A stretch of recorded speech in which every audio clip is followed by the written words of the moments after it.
सभी विद्यार्थियों को नमस्ते। विद्यार्थियों, आज हम NIOS कक्षा 10 का जो सामाजिक विज्ञान विषय है उसका चैप्टर नंबर 6 पढ़ेंगे। ये जो चैप्टर है आपके NIOS बोर्ड और साथ में राजस्थान स्टेट ओपन बोर्ड, दोनों ही बोर्ड के अंतर्गत कक्षा 10 में जो सामाजिक विज्ञान विषय उसमें दे रखा है। तो दोनों ही बोर्ड के विद्यार्थियों के लिए ये जो वीडियो है वो लाभदायक रहेगा। तो इससे पहले हमने चैप्टर नंबर 5 तक हम पढ़ चुके हैं। तो पिछले पार्ट में हमने पढ़ा था किस तरह से जो ब्रिटिश शासन ने है वो भारत की अर्थव्यवस्था को प्रभावित किया, यहाँ पर किस तरह से उन्होंने यहाँ पर शासन स्थापित किया अपना। ठीक है, अब इस पार्ट में हम देखेंगे कि औपनिवेशिक भारत में धार्मिक और सामाजिक जागृति कैसे आई। औपनिवेशिक भारत यानी कि ब्रिटिश ने जो भारत को अपने अधीन कर रखा था, तो उस समय भारत में किस तरह से धार्मिक जागृति आई, कैसे वहाँ पर सामाजिक जागृति आई, यानी कैसा उस समय के लोगों के साथ वो लोग ऐसा व्यवहार करते थे, उनके धर्म को प्रभावित किया ताकि लोगों के अंदर ऐसी जागरूकता आई कि वो अपनी धार्मिक स्थिति को सुधारें और सामाजिक स्थिति को सुधारें। तो पढ़ते हैं इस लेसन को।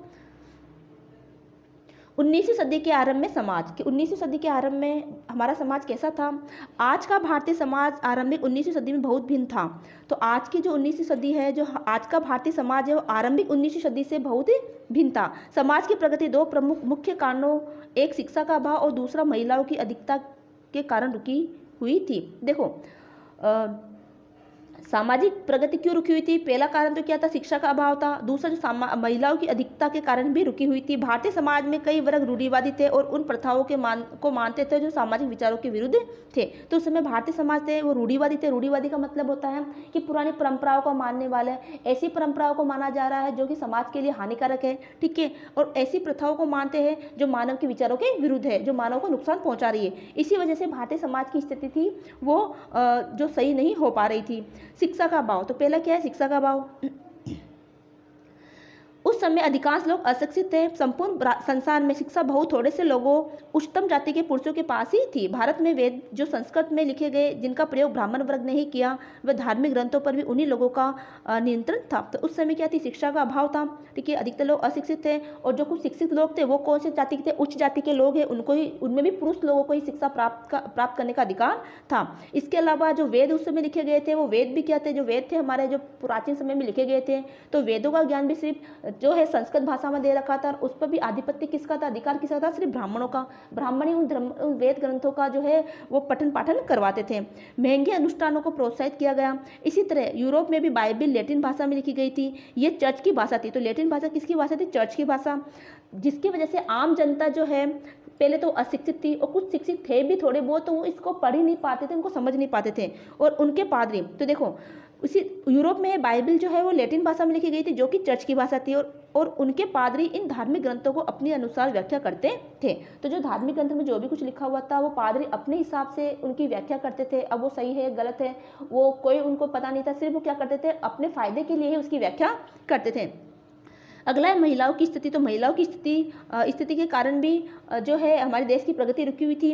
19वीं सदी में अधिकांश महिलाओं का जीवन बहुत कठिन था। कुछ सामाजिक प्रथा जैसे कि कन्या है, बाल विवाह है, सती प्रथा है, भ्रूण हत्या है और बहु विवाह आदि भारतीय समाज में प्रचलित थी। बड़ी उम्र की पुरुष से शादी करना, एक पत्नी से ज़्यादा पत्नी रखना कई धर्म एवं जाति में प्रचलित था। देश के कुछ भागों में सती प्रथा का प्रचलन था, जिसमें एक विधवा औरत को अपने पति की चिता पर मजबूर होकर जलना पड़ता था। तो सती प्रथा के बारे में आप जानते ही हो। महिलाओं का संपत्ति और शिक्षा पर कोई अधिकार नहीं था, जबकि आज के समाज में तो जो है पिता की संपत्ति पर महिला का भी उतना ही अधिकार है जितना कि उसके बेटे का अधिकार है, लेकिन उस समय ये व्यवस्था नहीं थी।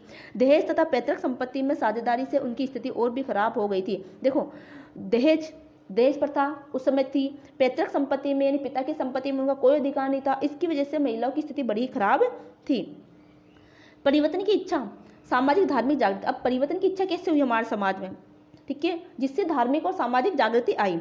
राजा राम मोहन राय, ईश्वरचंद विद्यासागर, स्वामी दयानंद सरस्वती, ज्योतिबा फुले, सर सैयद अहमद खान और पंडित रमाबाई जैसे कई समाज सुधारक समझ गए थे कि अज्ञानता और समाज में पिछड़ेपन ही प्रगति और विकास में बाधा के लिए जिम्मेदार है। तो ये जो है जो समझदार लोग थे, पढ़े लिखे लोग थे, है ना, समाज सेवक थे, वो समझ गए थे कि हमारा समाज इतना पिछड़ा हुआ क्यों है? क्योंकि क्या है, समाज में अज्ञानता है ना, और प्रगति नहीं हो पा रही। तो अज्ञानता और समाज में जो पिछड़ापन है वही हमारे देश की प्रगति और विकास के अंदर बाधा के लिए जिम्मेदार है। इस बात का उनको एहसास हुआ तब जब यूरोपियों के साथ संपर्क में आए। इस बात का एहसास कब हुआ? क्योंकि ये पढ़े लिखे लोग थे, ठीक है, और यूरोपियों के संपर्क में उनकी भाषा को समझा, अंग्रेजी उन्होंने पढ़ा, वहाँ के कल्चर को उन्होंने समझा, जो यूरोपीय कल्चर था। तब देखा कि हमारा देश तो उससे बहुत पीछे हो रहा है, यहाँ तो जो अज्ञानता फैली हुई है, अशिक्षा है, जिसके कारण देश में जो है रूढ़िवादिता है ना, कई प्रथाएं फैली हुई है, जो कि हमारे समाज के लिए क्या है, नुकसानदायक है।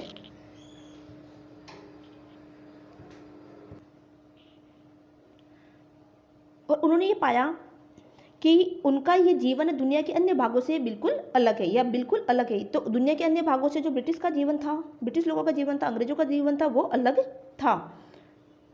इन समाज सुधारकों की समाज में से सुधार लाने की इच्छा इतनी प्रबल थी। तो ये जो भी समाज सुधारक थे, उनका समाज में सुधार लाने की इच्छा इतनी प्रबल थी कि परंपरागत रूढ़िवादी भारतीयों के विरोध तथा चुनौतियों के बावजूद समाज में वांछित परिवर्तन लाने हेतु अनेक आंदोलन शुरू किए।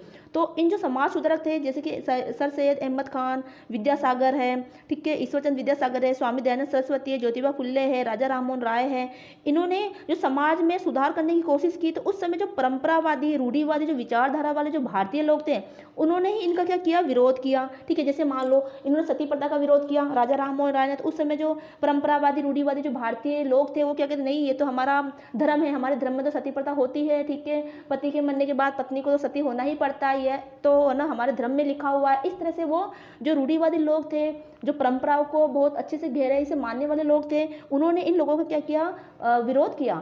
फिर भी उन विरोध के बावजूद भी उन्होंने क्या किया, समाज में आंदोलन शुरू किया, समाज में परिवर्तन लाने की कोशिश की, क्योंकि ये लोग जानते थे कि ये सारी परंपराएं जो है वो हमारे समाज में विकास न करके हमारे समाज को अवनति की ओर लेकर जा रही है, हमारे समाज का जो है, हमारे देश का वो विनाश कर रही है, हमारे देश की प्रगति नहीं हो पा रही है। स्वामी दयानंद सरस्वती और राजा राममोहन राय जैसे प्रबुद्ध लोगों ने धार्मिक ग्रंथों का अध्ययन करके प्रचलित धार्मिक और सामाजिक प्रथाओं की आलोचना की। तो इन्होंने खुद ने पहले धार्मिक ग्रंथों का किया अध्ययन किया, कि जैसे कि लोग अब परंपराओं को मानने वाले, कोई धर्म को मानने वाले लोग थे, वो अपनी धार्मिक ग्रंथ को लेकर है ना, उनकी आलोचना करते थे कि नहीं हमारे धर्म में तो ऐसा लिखा हुआ है। लेकिन उन्होंने पहले क्या किया, उन धार्मिक ग्रंथों का सबका अध्ययन कर लिया, और फिर उन्होंने बताया कि आप अपने धार्मिक ग्रंथों में ऐसा कुछ भी नहीं लिखा हुआ है, सिर्फ ये क्या कर रहे हैं, सिर्फ परंपराएं चली आ रही है, रूढ़िवादिता है, अंधविश्वास है, जो हमारे समाज में फैला हुआ है। तो इस तरह से उन्होंने क्या किया, प्रचलित धार्मिक और सामाजिक प्रथाओं की आलोचना उन्होंने की। उनके अनुसार पुरुषों और महिलाओं दोनों के लिए समानता और स्वतंत्रता की अवधारणा चाहिए। उन्होंने क्या चाहिए कि पुरुष और महिला दोनों क्या हो, समान हो और स्वतंत्र हो। ये आधुनिक और वैज्ञानिक शिक्षा के द्वारा ही संभव था। तो ये किससे संभव था, आधुनिक और वैज्ञानिक शिक्षा उन महिलाओं को भी दी जाए, पुरुषों को भी दी जाए, इसी से हमारे समाज में प्रगति आ सकती है। ये आंदोलन सामाजिक धार्मिक आंदोलन के नाम से जाना जाने लगा, क्योंकि उन्होंने महसूस किया कि धर्म में सुधार किए बिना समाज में कोई भी परिवर्तन संभव नहीं है। यानी धर्म की सच्ची व्याख्या हमें करनी ही पड़ेगी। धर्म के नाम पर इतनी भ्रांतियां फैली हुई थी, तो उसको हमें हटाना ही पड़ेगा, तभी हमारे देश में, तभी हमारे समाज में परिवर्तन लाना संभव हो सकता है। तो ये जो भी समाज सुधारक थे, उन्होंने बड़े ही आंदोलन किए, बड़ी उन्होंने कठिनाइयां झेली, तब जाके हमारे समाज में सुधार आया। अगला है उस समय जातिगत व्यवस्था, कि उस समय जातिगत व्यवस्था कैसी थी।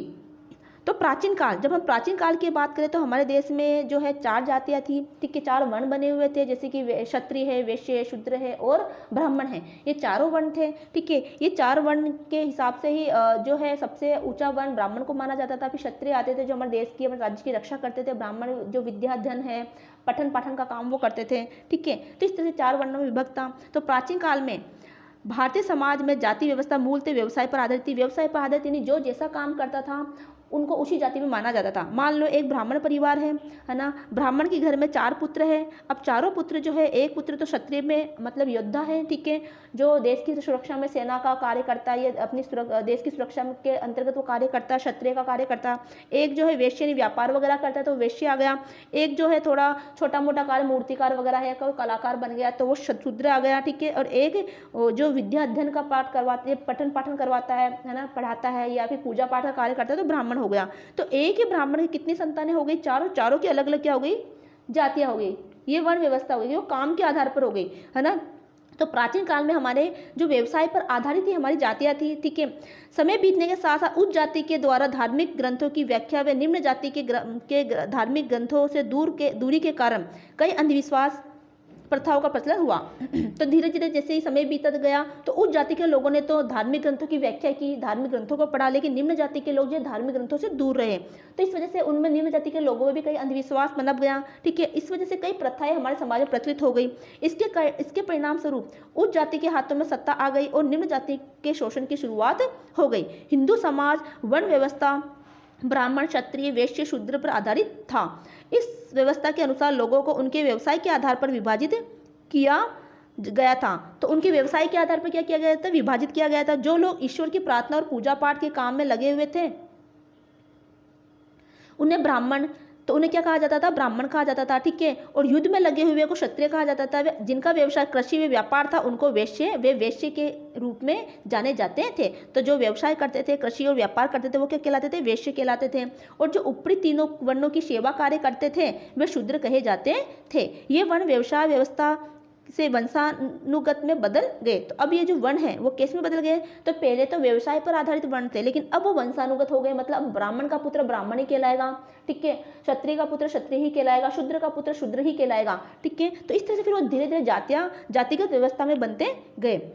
एक विशेष जाति में पैदा हुआ व्यक्ति अपनी जाति को बदल नहीं सकता, बल्कि अपने काम को बदल सकता है। जैसे कि आज वर्तमान में क्या है? ठीक है, एक विशेष जाति में पैदा हुआ बच्चा जो है अपनी जाति को नहीं बदल सकता, वो उसी जाति में रहेगा। हाँ, वो अपना काम बदल सकता है। जैसे कि मान लो ब्राह्मण जाति का कोई बच्चा है तो वो पूजा पाठ ना करवा के वो और अन्य कई कार्यों में कर सकता है। ठीक है, तो वो अपना कार्य बदल सकता है। इससे समाज में असमानता को जन्म लिया।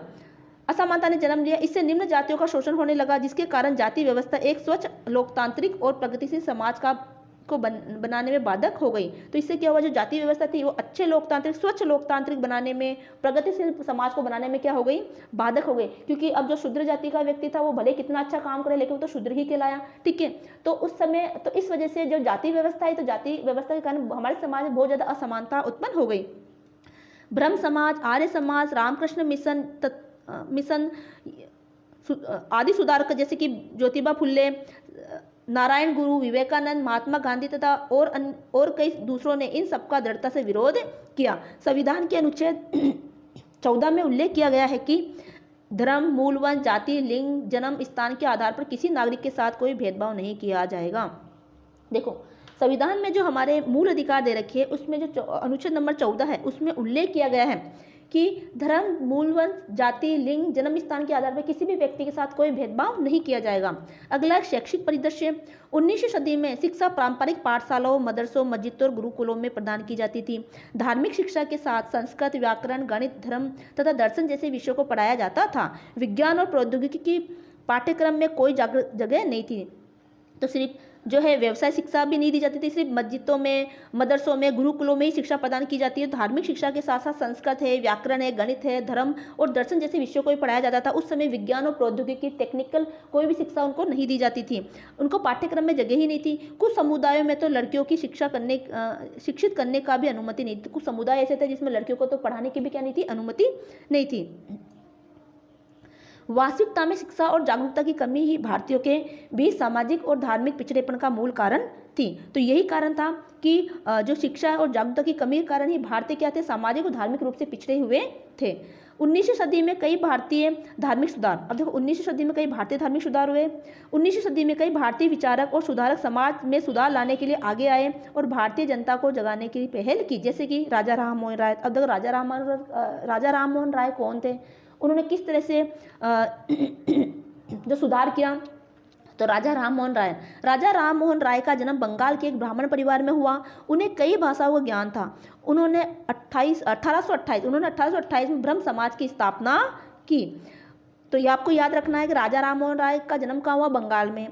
उनको कई भाषाओं का ज्ञान था। उन्होंने 1828 में ब्रह्म समाज की स्थापना की। तो पूछा ब्रह्म समाज की स्थापना किसने की? तो राजा राम मोहन राय ने की थी। कब की थी? 1828 में। उन्होंने सती प्रथा जैसी प्रथाओं के विरोध की पहल की। उन्होंने सती प्रथा का क्या विरोध किया?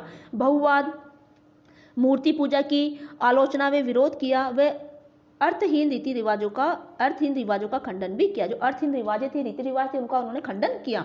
ईश्वरचंद विद्यासागर एक महान विद्वान और सुधारक थे। 1856 में सबसे पहले हिंदू विधवा पुनर्विवाह अधिनियम उनके अथक प्रयासों के कारण ही प्रस्तुत किया गया। तो पूछा जाए, हिंदू विधवा पुनर्विवाह अधिनियम मतलब ये है कि हिंदुओं के अंदर अगर कोई महिला विधवा हो जाती थी तो उनका दोबारा विवाह करने की उनको अनुमति दी जाए। तो ऐसा प्रावधान, ऐसा नियम कौन लेके आए? ऐसा अधिनियम जो है ये ईश्वरचंद विद्यासागर के प्रयासों से हुआ। और कब हुआ? 1856 में। उन्होंने बाल विवाह तथा बहु विवाह के विरुद्ध अभियान भी चलाया। वह महिलाओं की शिक्षा के चैंपियन थे। उनकी मदद से बंगाल में लगभग 35 लड़कियों के स्कूल खोले गए। तो उन्हीं की मदद से बंगाल में क्या खुला? स्कूल खुला। अगला है स्वामी दयानंद सरस्वती। स्वामी दयानंद सरस्वती ने 1875 में उत्तर भारत में हिंदू धर्म को सुधारने के लिए आर्य समाज की स्थापना की। वे वेदों को समस्त ज्ञान का आधार मानते थे। तो वेदों को समस्त ज्ञान का आधार कौन मानते थे? स्वामी दयानंद सरस्वती। और आर्य समाज की स्थापना किसने की? स्वामी दयानंद सरस्वती ने। उनकी सत्यार्थ प्रकाश सबसे महत्वपूर्ण पुस्तक थी। तो सत्यार्थ प्रकाश इनकी पुस्तक का नाम है, आपको ध्यान रखना है। उन्होंने महिला की दशा में सुधार, अस्पृश्यता और वंशानुगत जाति व्यवस्था के विरोध कठोर लड़ाई की। उन्होंने संस्कृत और वैदिक शिक्षा के साथ अंग्रेजी और आधुनिक की शिक्षा को भी प्रोत्साहित किया। अगला है रामकृष्ण परमहंस, स्वामी विवेकानंद। तो रामकृष्ण परमहंस के बारे में हम जानेंगे और स्वामी विवेकानंद के बारे में भी जानेंगे। रामकृष्ण परमहंस 1836 से लेकर 1886 ने, यानी ये इनका समय काल रहा है, ठीक है। तो रामकृष्ण परमहंस ने धर्मों की आवश्यक एकता और एक आध्यात्मिक जीवन जीने की जरूरत पर प्रकाश डाला। स्वामी विवेकानंद जो 1863 से 1902 के बीच उनका जीवन काल रहा है, तो स्वामी विवेकानंद उनके महत्वपूर्ण शिष्य थे।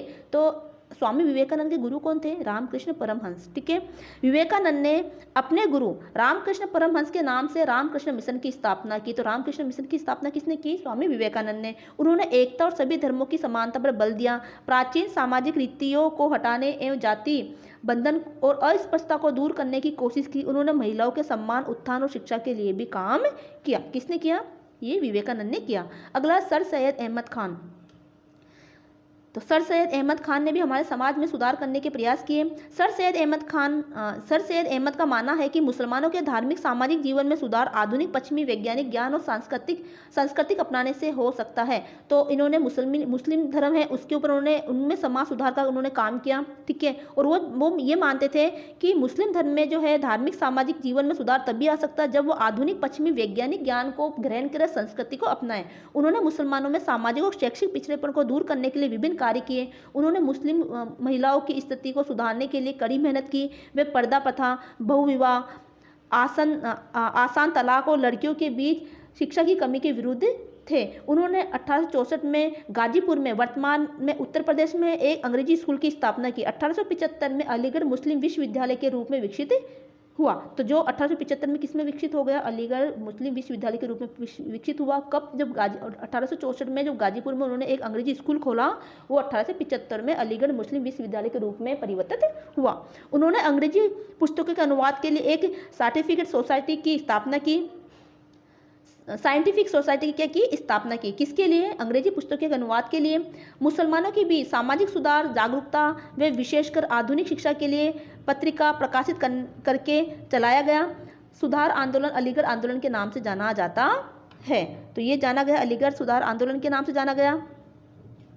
अगला है ज्योतिराव गोविंदराव फुल्ले। महाराष्ट्र में ज्योतिराव गोविंदराव फुल्ले ने किसानों और निम्न जातियों को अधिकार दिलाने का काम किया। उनके साथ उनकी पत्नी सावित्रीबाई फुल्ले ने भी निम्न जातियों की महिलाओं को शिक्षित करने के लिए सबसे महत्वपूर्ण प्रयास किए। उन्होंने लड़कियों के लिए 1848 में पूना में स्कूल खोला। विधवा विवाह के लिए किए गए प्रयासों के लिए उनको आज भी याद किया जाता है। न्यायमूर्ति महादेव गोविंद रनाडे ने पूना में सार्वजनिक सभा की तथा 1867 में मुंबई में प्रार्थना समाज की स्थापना की। तो इन्होंने किसने की? न्यायमूर्ति महादेव गोविंद रनाडे ने। तो इन्होंने किसकी स्थापना की? मुंबई में प्रार्थना समाज की स्थापना। तो पूछा जाए प्रार्थना समाज की स्थापना किसने की? तो ये न्यायमूर्ति महादेव गोविंद रनाडे ने की थी। कब की थी? 1867 में। जाति व प्रतिबंध को हटाने, बाल विवाह को समाप्त करके विधवाओं के बाल कटवाना, विवाह तथा अन्य सामाजिक कार्यों में लगने वाली भारी लागत, महिलाओं की शिक्षा को प्रोत्साहन करने तथा विधवा विवाह आदि के लिए कार्य किया। वे भारतीय राष्ट्रीय कांग्रेस के संस्थापक संस्थापक सदस्य भी थे। तो ये महादेव गोविंद रनाडे है, ये न्यायमूर्ति यानी कि न्यायालय में भी थे ये, ठीक है। ये भारतीय राष्ट्रीय कांग्रेस के संस्थापक भी कहे जाते हैं।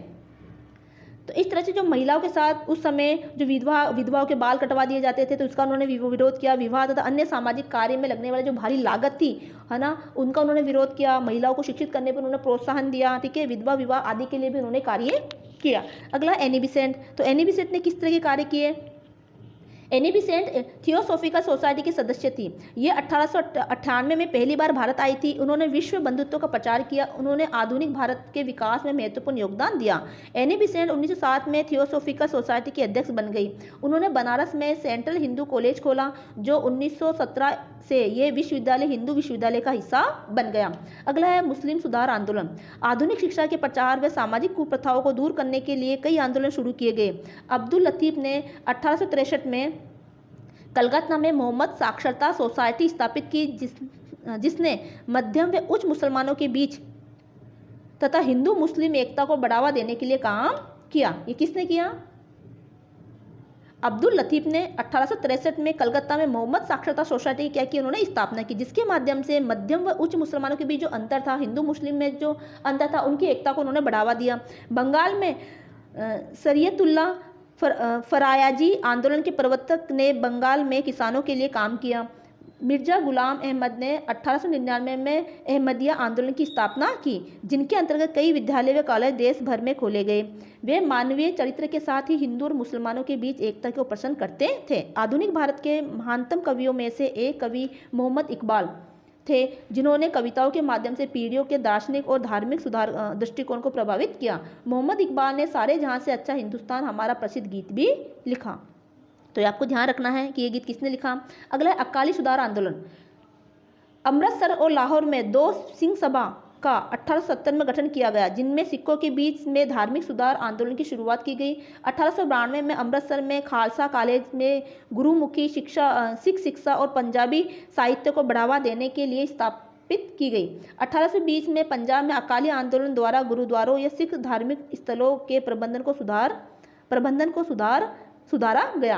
अगला है पारसियों के बीच में सुधार आंदोलन। 19वीं सदी के बीच नौरोजी फरदोजी, दादा भाई नौरोजी, एस बंगाली और दूसरे पारसियों के बीच धार्मिक सुधारों की शुरुआत हुई। सन 1851 में रहनुमाए बजंदायासन सभा या धार्मिक सुधार संगठन की स्थापना की गई। अगला है भारतीय समाज पर सुधार आंदोलन का प्रभाव। भारतीय समाज पर जो भी सुधार आंदोलन है उससे क्या प्रभाव पड़ा?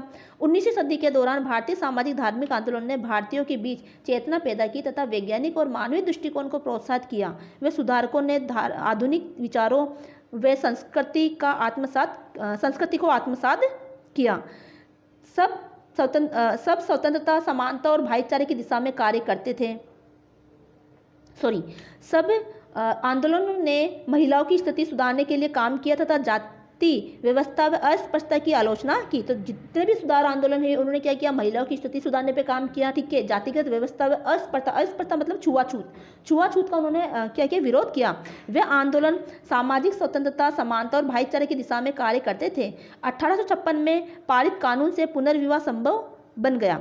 बाल विवाह रोकने हेतु शारदा अधिनियम 1929 को पारित किया गया। महिला पर्दे से बाहर आई और नौकरियां करने लगी। धार्मिक सुधार आंदोलनों ने भारतीयों के मन में आत्मसम्मान, आत्मविश्वास और देश के प्रति गर्व का भाव जगाया, ठीक है। तो इस तरह से हमारे भारत देश में इस तरह से सुधार हुआ। तो धार्मिक और सामाजिक कई सुधार हुए, कई जो क्रांतिकारी हुए, कई समाज सुधारक हुए, जिन्होंने हमारे देश की स्थिति को समझा और देश को सुधारने का प्रयास किया। हालांकि उनको कई कठिनाइयों का सामना करना पड़ा, ठीक है, और लेकिन फिर भी उनको सफलता मिली। तो ये हमारा लेसन जो है कंप्लीट होता है।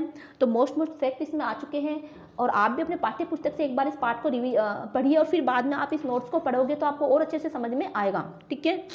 तो उम्मीद है कि वीडियो आपको पसंद आया होगा। तो इसको ज़्यादा से ज़्यादा शेयर करें, लाइक करें और चैनल को सब्सक्राइब करें। मिलते हैं अगले लेसन में, अगले पार्ट के अंदर। तब तक धन्यवाद।